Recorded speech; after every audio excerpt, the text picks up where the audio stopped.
नमस्कार मुलांनो, आपण कालच्या पाठमध्ये शिकलो होतो अपूर्णांकावरील क्रिया। तर मुलांनो, त्याचा पुढचा जो भाग आहे तो आपण आज घेणार आहोत।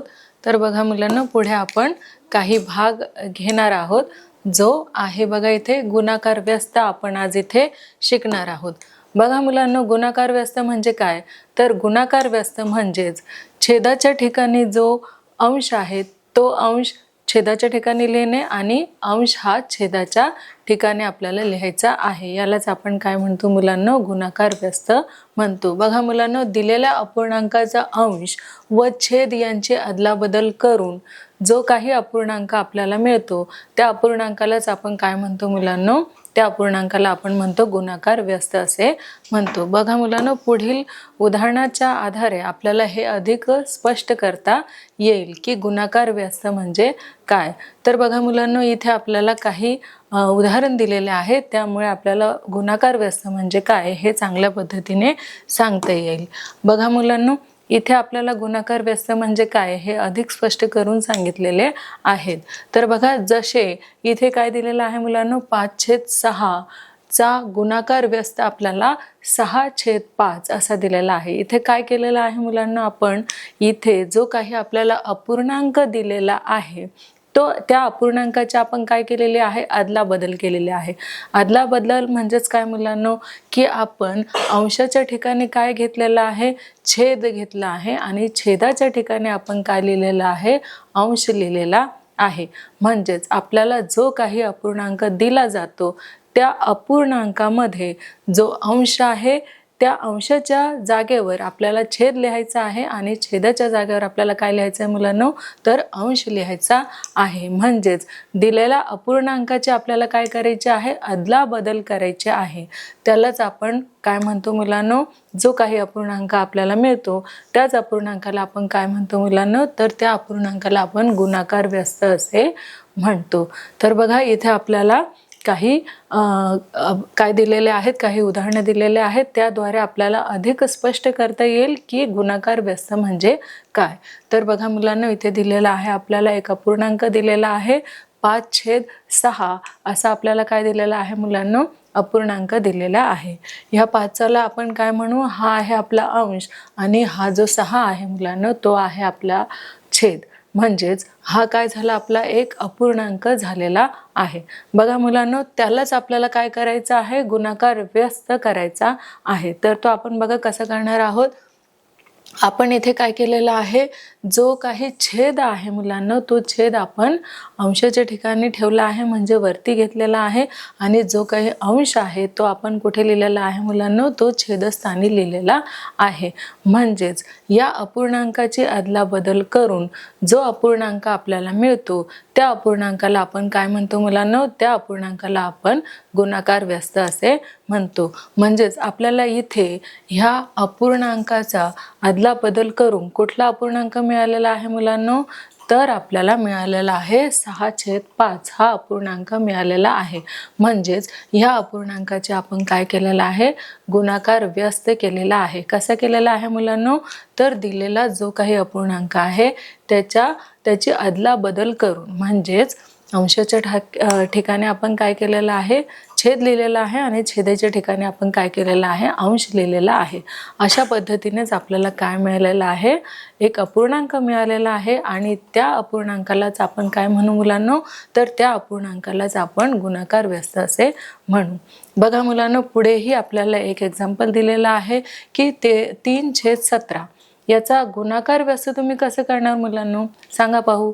करा तर। 3/17 याचा जर आपल्याला गुणाकार व्यस्त करायचा असेल तर आपण तो कसा करणार? अगदी बरोबर, आपण कसं करणार आहोत? हा जो नंबर आपल्याला दिलेला आहे, अपूर्णांक आपल्याला दिलेला आहे, त्या अपूर्णांकाची अदला बदल करून आपल्याला काय मिळेल मुलांनो? गुणाकार व्यस्त मिळेल। म्हणजेच काय मुलांनो? तर आपल्याला हा जो आपला अंश आहे 3 तो कुठे लिहायचा आहे? छेदस्थानी लिहायचा आहे।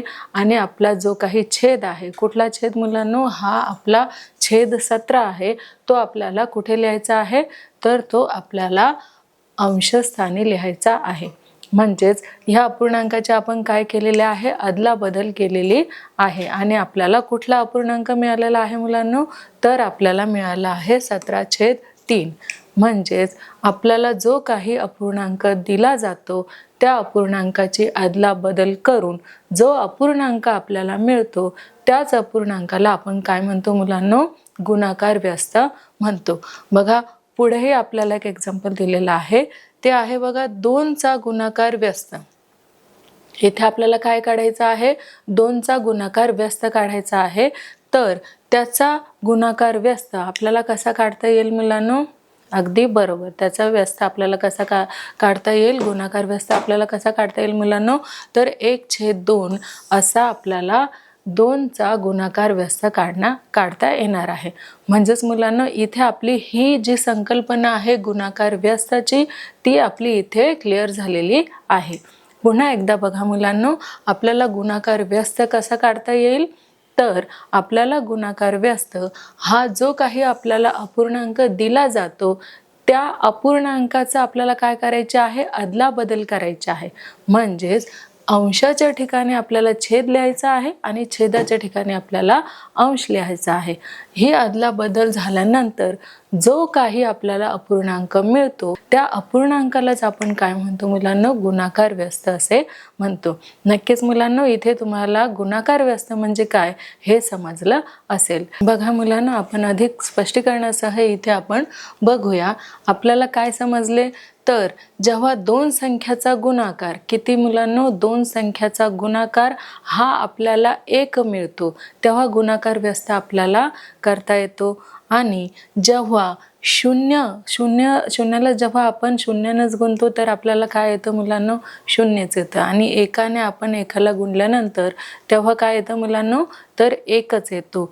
पण मुलांनो इथे आपल्याला काय सांगितलेलं आहे की 1चा गुणाकार व्यस्त 1, पण शून्याला गुणाकार व्यस्त नसतो. म्हणजेच एकाला जर आपण एकाने गुणलं तर आपल्याला 1 हे उत्तर मिळतं, म्हणजे गुणाकार व्यस्त आपल्याला मिळतो. पण शून्याला गुणाकार व्यस्त हा नसतो मुलांनो. बघा मुलांनो, आता आपण काय केलेलं आहे की गुणाकार व्यस्त ही संकल्पना समजून घेतलेली आहे. काय मुलांनो? इथे आपण काय केलेले आहे? गुणाकार व्यस्त ही संकल्पना समजून घेतलेली आहे. तर मुलांनो आता आपण काय करणार आहोत? आता आपण अपूर्णांकाचा काय करणार आहोत? भागाकार करणार आहोत. बघा इथे आपल्याला एक उदाहरण दिलेलं आहे, ते आपण वाचूया. बघा एक भाकरी आहे. काय आहे मुलांनो? ही काय आहे? एक भाकरी आहे. प्रत्येकाला चतकोर भाकरी द्यायची आहे.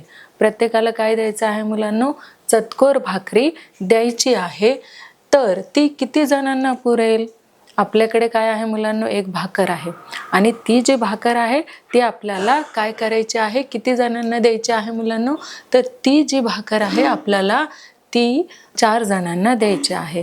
तर ती जर 4 जणांना आपण दिली तर त्याचं डिवायडेशन म्हणजेच त्याचे पार्ट आपण किती करणार आहोत? तर बघा मुलांनो, ही काय आहे? आपली एक भाकर आहे.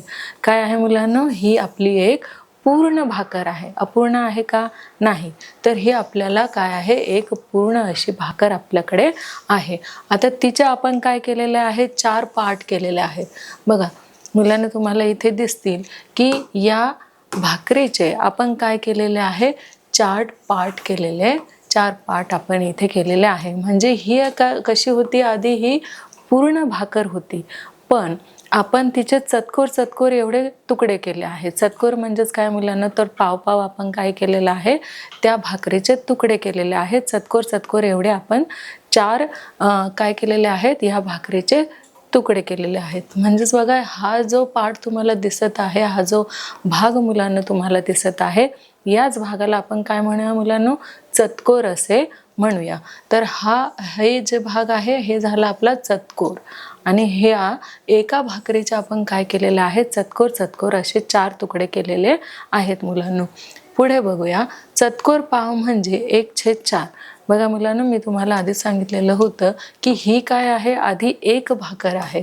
तर या एका भाकरीचे आपण किती चतकोर केलेले आहे किंवा पाव केलेले आहेत?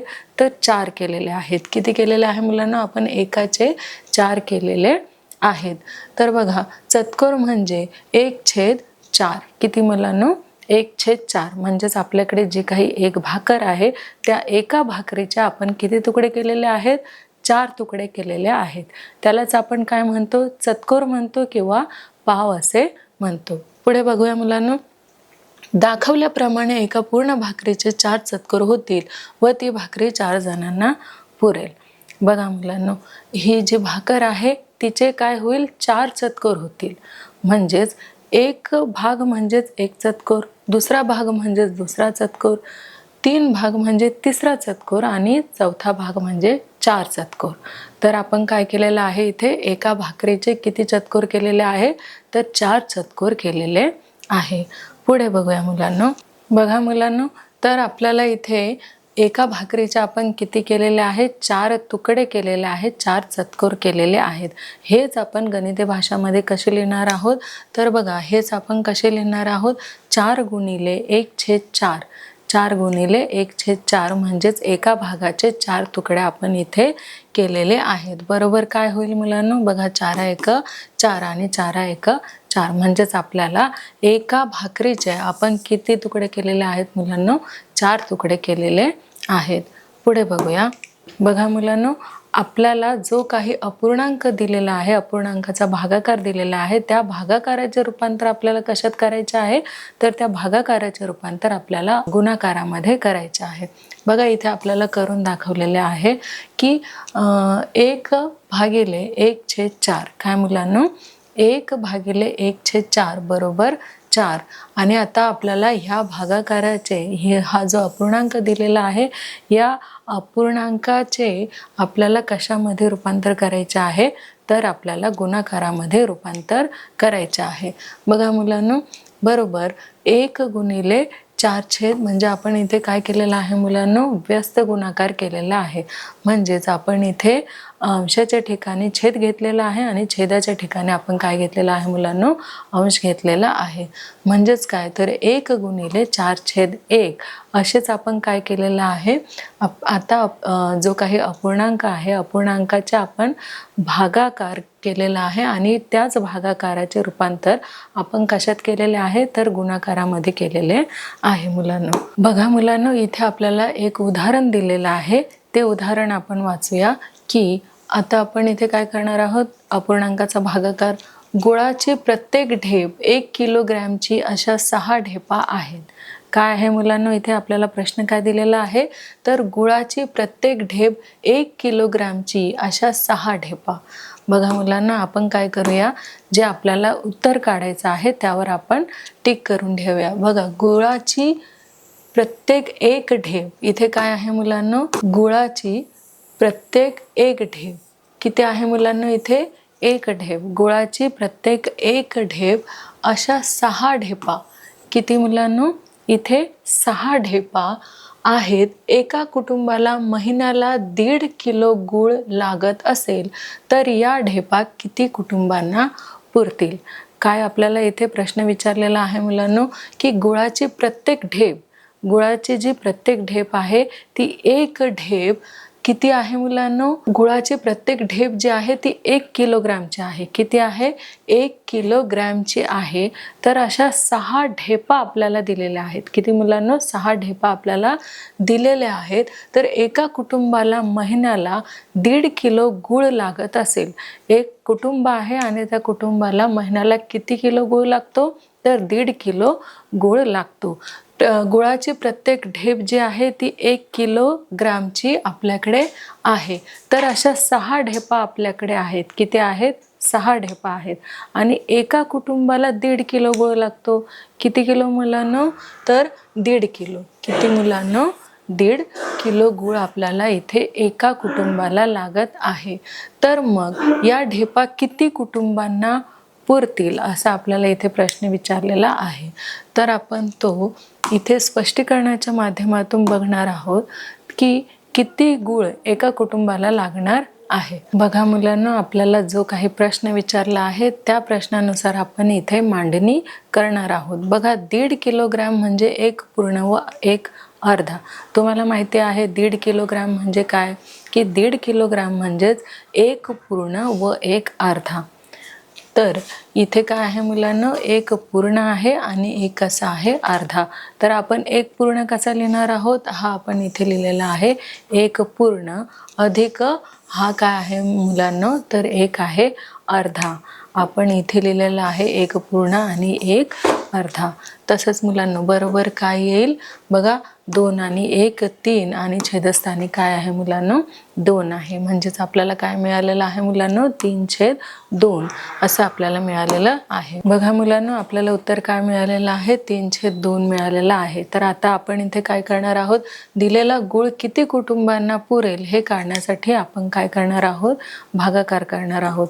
म्हणजेच आपल्याला इथे काय सांगितलेलं आहे की 1.5 किलो जो गूळ आहे तो एका कुटुंबाला किती, जे काही 1.5 किलो जो गूळ आहे तो आपल्याला एका कुटुंबाला लागतो. तर असे किती कुटुंब आहे की त्यांना त्यानुसार गूळ पुरवला जाईल. तर बघा मुलांनो इथे काय आहे, तर इथे आपल्याला भागाकार करायचा आहे. बघा मुलांनो तर दिलेला जो काही गूळ आहे तो आपण काय करणार आहोत, दिलेला गूळ किती कुटुंबांना पुरेल यासाठी आपल्याला काय करायचं आहे मुलांनो, भागाकार करायचा आहे. तर भागाकाराच्या पद्धतीने आपण काय करणार आहोत की एका कुटुंबाला किती ढेपा दिल्या जातील ह्यासाठी आपल्याला इथे काय करायचं आहे, भागाकार करायचा आहे. तर बघा मुलांनो 6 किती इथे आपण दिलेले आहेत की 6 ढेपा आहेत. तर म्हणून आपण इथे घेतलेला आहे 6. 6 भागिले हे आहे 2/3 2/3 बरोबर मुलांनो. मग आहे 6/1 भागिले 2/3 बरोबर मुलांनो. 6 ह्याचंच आपल्याला काय करायचं आहे मुलांनो, ह्याचंच आपल्याला गुणाकारामध्ये रूपांतर करायचं आहे. म्हणजे 6/1 गुणिले 2 म्हणजेच आपण याला काय केलेलं आहे मुलांनो, गुणाकार व्यस्त केलेला आहे. म्हणजेच आपण अंशाच्या ठिकाणी काय ठेवलेलं आहे, छेद ठेवलेला आहे आणि छेदाच्या ठिकाणी आपण अंश ठेवलेला आहे. म्हणजे या ठिकाणी आपण गुणाकार व्यस्त केलेला आहे. तर बघा 6/1 गुणिले 2/3 बरोबर काय मिळालेलं आहे मुलांना बघा, 3 3 आणि 3 दुने 6. तर आपल्याला इथे 2 दुने 4 हे उत्तर मिळालेलं आहे. म्हणून 6 ढेपा 4 कुटुंबांना पुरतील. तर बघा मुलांनो इथे ज्या 6 ढेपा आहेत त्या आपल्याला किती कुटुंबांना द्यायला मिळेल, तर 4 कुटुंबांना त्या द्यायला मिळेल किंवा पुरेल. पुढे बघूया. बघा मुलांनो आपल्याला इथे काही आणखी उदाहरणं दिलेले आहेत आणि त्या उदाहरणाच्या द्वारे आपण जो गुणाकार व्यस्त आहे तो आपण आणखी चांगल्या पद्धतीने समजून घेणार आहोत. बघा आपल्याला इथे काय दिलेलं आहे, 12/4 काय आहे मुलांनो, 12/4 बरोबर आपण तो कसं लिहिणार आहोत, 12/1 गुणिले 1/4 असं आपण करणार आहोत. बरोबर 12 12 आणि 4 4. आता आपल्याला काय करायचं आहे मुलांनो, 4 4 4 दुने 8 आणि 4 त्रिक 12. तर आपल्याला मुलांनो इथे काय मिळालेलं आहे, 3 हे उत्तर मिळालेलं आहे. तसंच दुसरंही आपल्याला काय दिलेलं आहे मुलांनो, इथे दुसरंही उदाहरण आपल्याला इथे दिलेलं आहे. बघा कसं 5/7 हा आपल्याला इथे अपूर्णांक दिलेला आहे. कुठला मुलांनो, 5/7 भागिले 2/3 बरोबर. ह्याचंच आपण काय केलेलं आहे मुलांनो, आपल्याला याचा गुणाकार व्यस्त करायचा आहे. तर आपण याचा काय केलेला आहे, गुणाकार व्यस्त केलेला आहे. तर बघा मुलांनो 5/7 गुणिले आपण इथे काय केलेलं आहे, गुणाकार व्यस्त केलेला आहे. म्हणून आपण 3/2 इथे घेतलेले आहे. बरोबर मुलांनो ह्याचीच मांडणी आपण कशी करणार आहोत, 5 गुणिले 3 इथे आपण लिहिलेले आहेत 5 गुणिले 3. छेदामध्ये काय येईल मुलांनो, तर 7 गुणिले 2 हे 7 गुणिले 2 छेदामध्ये आपण लिहिलेले आहेत. बरोबर बघा मुलांनो 5 त्रिक 15 आणि 7 दुने 14. तर आपल्याला इथे उत्तर काय मिळालेलं आहे मुलांनो, 1.1/14 1.1/14 असं आपल्याला इथे उत्तर मिळालेलं आहे. बघा मुलांनो एखाद्या संख्येला अपूर्णांकाने भागणे म्हणजेच त्या अपूर्णांकाला गुणाकार व्यस्ताने आपण इथे काय करत असतो, गुणत असतो मुलांनो. बघा म्हणजेच एखाद्या संख्येला अपूर्णांकाने भागणे म्हणजे त्या संख्येला काय करायचं आहे मुलांनो, गुणाकार व्यस्ताने आपल्याला गुणायचं आहे. तर बघा मुलांनो इथे आपल्याला काय दिलेलं आहे, एक छान असं उदाहरण दिलेलं आहे. त्या उदाहरणाच्या द्वारे सुद्धा आपण काय करणार आहोत, जो काही अपूर्णांकाचा भागाकार आहे त्या अपूर्णांकाच्या भागाकाराने आपल्याला काय करायचं आहे, गुणाकार व्यस्ताने गुणायचं आहे. तर बघा मुलांनो, आपल्या शाळेत एकूण 750 विद्यार्थी आहेत. किती मुलांनो, आपल्या शाळेमध्ये काय आहेत, तर एकूण 750 विद्यार्थी आहेत. त्यांनी वर्षभरात एकूण तासिकांच्या 25/3 तासिका क्रीडांगणावर खेळण्यात व्यतीत केल्या.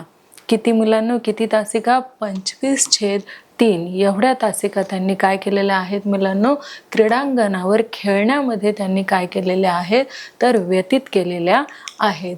तर प्रत्येक विद्यार्थी किती वेळ खेळला, आपल्याला इथे सांगायचे आहेत की आपल्याला एकूण विद्यार्थी किती आहेत, 750 एकूण विद्यार्थी आहेत.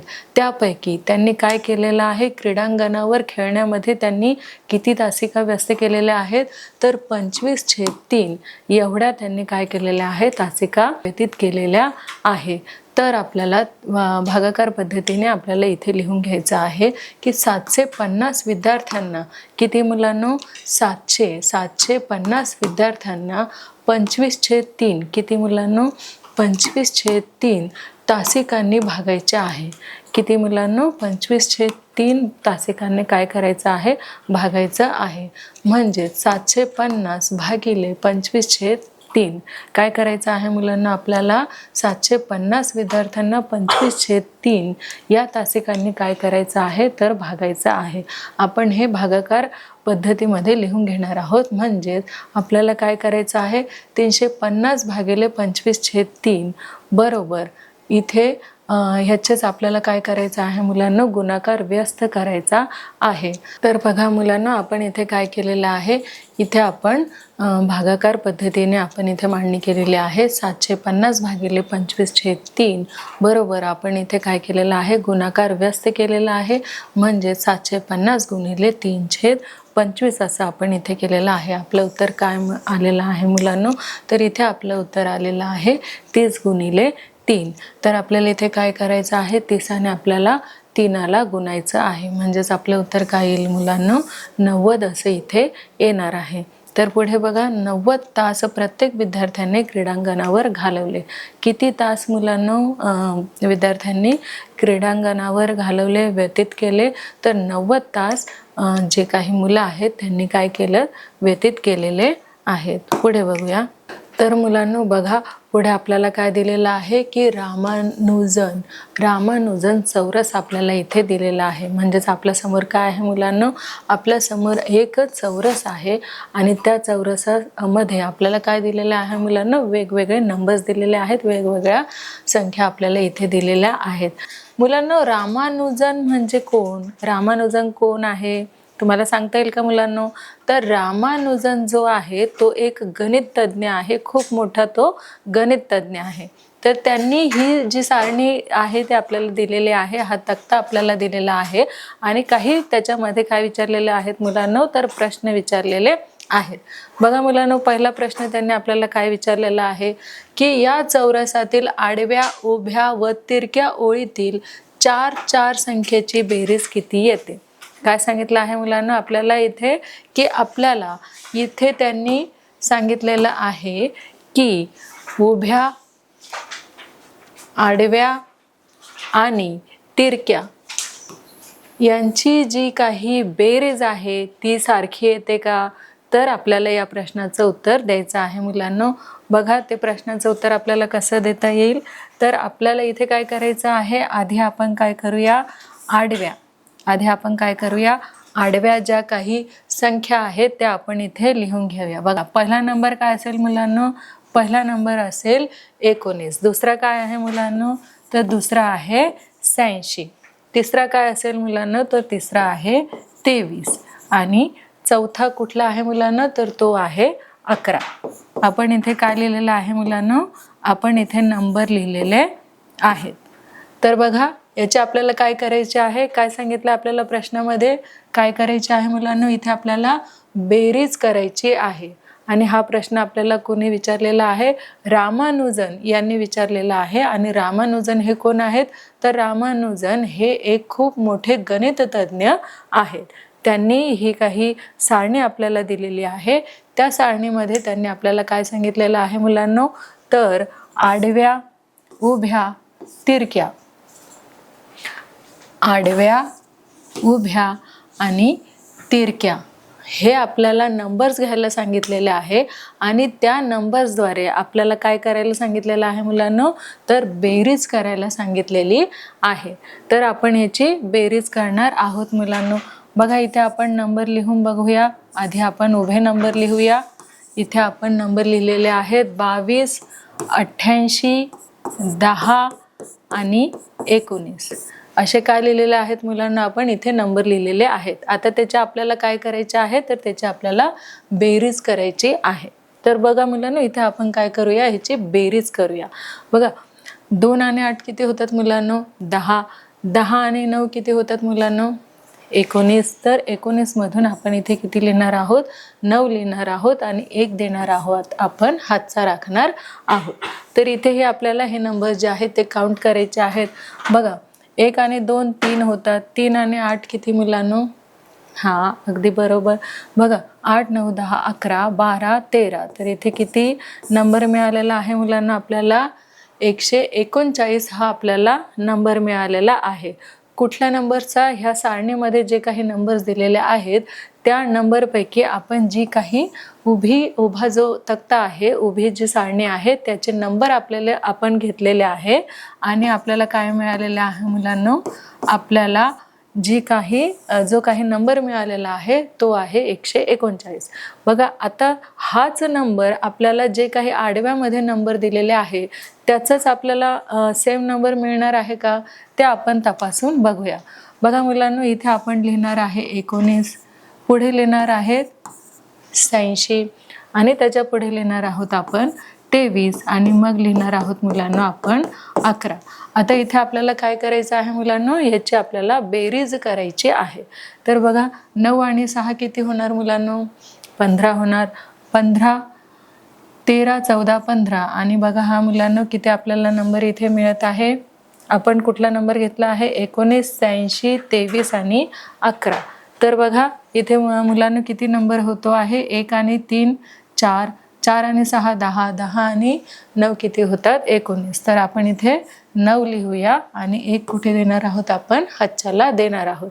हे नंबर आपण काउंट करायचे आहेत. बघा 1 आणि 2 8 किती होतात, 10, 10 आणि 2 12. तर इथेही आपल्याला किती मिळतात मुलांना, 13 मिळतात. म्हणजे आपल्याला आडव्या रांगेत सुद्धा सेम नंबर मिळालेला आहे, 139 139 असे आपल्याला कशामध्ये मुलांनो, उभ्या रांगेत हे आपल्याला काय मिळालेलं आहे, 139 हा नंबर मिळालेला आहे आणि आडव्या रांगेत सुद्धा सेम नंबर आपल्याला मिळालेला आहे. आता बघूया आपण ही जी तिरकी लाईन दिलेली आहे त्या तिरक्या लाईन मधले नंबर सुद्धा आपण काय करणार आहोत, त्याची बेरीज आपण करणार आहोत. तर बघा 22 17 89 आणि 11 हे सुद्धा मुलांना आपण काय करणार आहोत, काउंट करणार आहोत. तर बघा मुलांना इथे किती होतात, 1 आणि 9 10, 10 आणि 7 17, 17 आणि 2 19. म्हणजे इथेही 19 उत्तर येतं. तर हेही आपण काउंट करणार आहोत. बघा 8 आणि 1 9 आणि 1 10, 10 आणि 2 12 आणि 1 13. बघा मुलांनो इथे सुद्धा आपलं काय उत्तर आलेलं आहे, 139 उत्तर आलेलं आहे, 139 उत्तर आलेलं आहे. तर आपल्याला जे काही रामानुजन आहे त्या रामानुजांनी सांगितलेलं होतं की आपण काय करायचं आहे, तर या चौरसातील आडव्या, उभ्या, तिरक्या ओळीतील 4-4 संख्यांची बेरीज किती येते. तर आपण हे इथे आपण मुलांना बघितलेलं आहे की किती येते मुलांनो, 139 एवढी येते, जे आपण इथे स्पष्ट केलेलं आहे. तर बघा मुलांनो पुढे काय आहे ते बघा. जर तुम्ही याची बेरीज केली तर तुम्हाला काय मिळेल, सेम उत्तर मिळणार आहे, म्हणजे 139 असं उत्तर तुमचं मिळणार आहे. बघा इथे आलेलं आहे 139. तर इथे आपल्याला काय विचारलं आहे मुलांना, दुसरा प्रश्न विचारलेला आहे की कशीही बेरीज केली तरी तेवढीच येते का. हो, आपण याची उभे सुद्धा नंबर घेतले तरी आपल्याला 139च नंबर येतात आणि आडवे सुद्धा आपण नंबर्स घेतले तरीही 139 येतात. तसेच आपण तिरक्या लाईनमधले जे काही नंबर्स आहेत ते सुद्धा आपण घेऊन त्याची बेरीज केली तर आपल्याला तेवढेच काय येतात मुलांनो, तेवढाच आपला नंबर येतो. म्हणजे किती? 139. बघा मुलांनो, हा जो काही सारण्या आपल्याला इथे दिलेले आहे, तक्ता आपल्याला इथे दिलेला आहे, तर या तक्त्यामध्ये ना एक गंमत आहे. सांगा मुलांनो काय असेल बरं ती? बघा, हे जे काही रामानुजन आहे त्यांची जन्मतारीख या तक्त्यामध्ये आहे. तर तुम्ही सांगा बरं काय असू शकते ती? विचार करा आणि सांगा की यामध्ये यांची काय आहे? रामानुजनची जन्मतारीख आहे. बघा, नीट तुम्ही निरीक्षण करा या सारणीचं आणि यातनं सांगा की काय जन्मतारीख असेल बरं. बघा मुलांनो, आपल्याला ह्याचं नीट निरीक्षण करायचं आहे आणि सांगायचं आहे की रामानुजनची जन्मतारीख इथे काय आहे. 22/12/1887. बघा मिळालं मुलांनो, पहिल्याच लाईनमध्ये आहे 22/12/1887. म्हणजेच 22 डिसेंबर 1887 मध्ये रामानुजन यांचा काय झालेला होता? जन्म झालेला होता. म्हणजेच हे जे गणित तज्ज्ञ आहे रामानुजन, हे खूप मोठे गणित तज्ज्ञ आहे आणि त्यांची जी जन्मतारीख आहे ती आपल्याला या सारणीमध्ये मिळालेली आहे. ती कुठली मुलांनो? तर 12 डिसेंबर 1887. ठीक आहे मुलांनो, आता आपण पुढे बघूया. बघा मुलांनो, आपण सांगितल्यानुसार की या सारणीमध्ये काय आहे तर तज्ज्ञ रामानुजन यांची काय आहे? जन्मतारीख आहे, जी आपण इथे बघितलेली होती. बघा मुलांनो, इथे आपल्याला तिसरा काय प्रश्न विचारलेला आहे की चौरसातील पहिल्या ओळीतील संख्या आपल्याला त्यांनी बघायला सांगितले आहे. कुठली आहे ती? 22/12/1887. बघा, 22/12/1887 ही जी आहे ती काय आहे? या तारखेला गणित तज्ज्ञ श्रीनिवास रामानुजन यांचा जन्म झाला होता. कधी मुलांनो?